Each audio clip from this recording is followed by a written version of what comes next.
السلام علیکم ورحمۃ اللہ وبرکاتہ۔ بخاری میں ایک حدیث ہے جہاں پہ نبی کریم صلی اللہ علیہ وسلم نے فرمایا کہ جہنم میں عورتوں کی تعداد زیادہ ہوگی۔ Women will form the majority of the people of hell. اس بات سے اکثر عورتیں بہت ڈسٹرب ہو جاتی ہیں اور وہ کہتی ہیں یہ کیسے ہو سکتا ہے، ہم اتنا کچھ کرتے ہیں اپنے خاندانوں کے لیے اور ہم پھر بھی جہنم میں سب سے زیادہ ہوں گے۔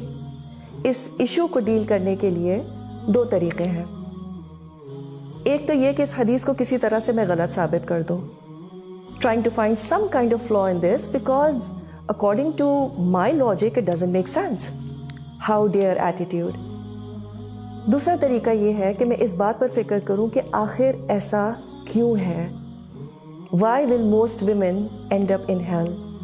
تو ہمیں نبی کریم صلی اللہ علیہ وسلم نے اس کی وجوہات بھی بتا دی، اور ایک وجہ یہ ہے کہ عورتیں شوہروں کی شکر گزار نہیں ہوتی، they not grateful to their husbands. اب سوال یہ پیدا ہوتا ہے کہ کس بات کا شکر؟ یہ کہ وہ مجھے مارتے نہیں ہیں دوسرے مردوں کی طرح، یا مجھے صبح شام کھانا کھانے کو دیتے ہیں، مجھے کپڑے بنانے دیتے ہیں، یہ تو سب میں خود ہی افورڈ کر سکتی ہوں۔ کیا مجھے جہنم میں اس لیے پھینکا جائے گا؟ تو پھر میں کیا کر سکتی ہوں؟ سوال یہ پیدا ہوتا ہے کہ کیا آپ کے شوہر صرف ایک بریڈ ونر کی ذمہ داری ہی پوری کرتے ہیں؟ کیا انہوں نے کبھی آپ کی پریشانی میں آپ کو اچھا مشورہ نہیں دیا؟ کیا انہوں نے کبھی آپ کی بیماری میں آپ کا سر نہیں دبایا، آپ کا خیال نہیں رکھا؟ یا آپ تھکی ہوئی ہو تو شاید آپ کو پانی لا کے دے دیا ہو، آپ کے لیے کافی بنا دی ہو، کچن میں آ کر ذرا ہاتھ بٹا دیا ہو؟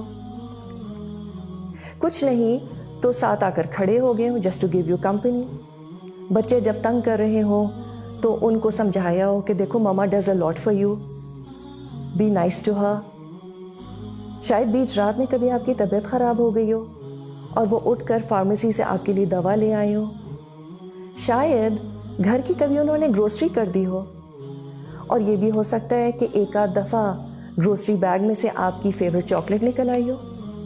کیا کبھی ایسا نہیں ہوا کہ گھر میں کھانا ہونے کے باوجود انہوں نے کہا ہو چلو let's go out for dinner? کیا یہ کبھی نہیں ہوا کہ گھر کی چھوٹی موٹی چیزیں، کوئی نل کا خراب ہو گیا ہو اور انہوں نے اپنا آدھا سنڈے اس کو ٹھیک کرنے میں لگا دیا ہو؟ اور کیوں؟ کیونکہ آپ کو پریشانی ہو رہی تھی۔ And I can keep going on and on. ہاں، یہ بالکل ہو سکتا ہے کہ یہ تمام باتیں آپ کے شوہر نہ کرتے ہوں، سب شوہر اتنے ایکسپریسو نہیں ہوتے، تب بھی اگر ہم ان کی زندگیوں کو دیکھیں تو عام طور پر صبح سے شام تک وہ جو اتنی محنت کرتے ہیں کس کے لیے کرتے ہیں؟ اور کیا یہ آسان ہے؟ ہم کہتے ہیں سب مرد کرتے ہیں، what is the big deal?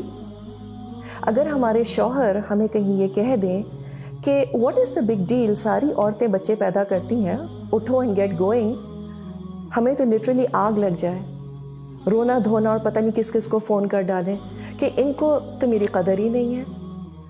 تو مرد پتھر کے نہیں بنے ہوتے، ان کا صبح سے شام تک کام کرنا از اے بگ ڈیل۔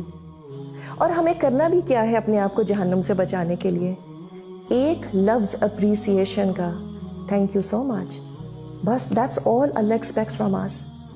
جب وہ گھر آتے ہیں تو چائے پوچھ لی، کچھ پلیزنٹ باتیں کر لی، کبھی کبھی کچھ بھی کرنے کی ضرورت نہیں ہوتی، بس اپنا سارا کام چھوڑ کے ذرا حال حلیہ ٹھیک کر کے ان کے پاس بیٹھ جائیں جا کر، اور اس کی عادت بچوں کو بھی ڈالیں۔ کبھی مائیں پکنک وغیرہ پر اپنے بچوں کے ساتھ کرکٹ کھیلنے کی کوشش کرتی ہیں، تو میں تو ایٹ لیسٹ اپنے بچوں کو کہتی ہوں دیکھو ایزی بال کرانا پلیز۔ اللہ سبحانہ تعالیٰ is so merciful to us women, he knows us too well, some times he gives us such easy balls to play, مگر ہمارا سارا فوکس کس بات پہ ہوتا ہے؟ But why. تھوڑا سا ذرا ہاؤ بھی دیکھ لیں، it can't get easier than this.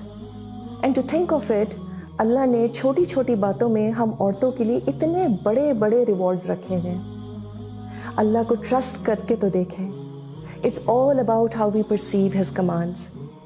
So the trick is to forget about why and focus on how. It doesn't get simpler than this.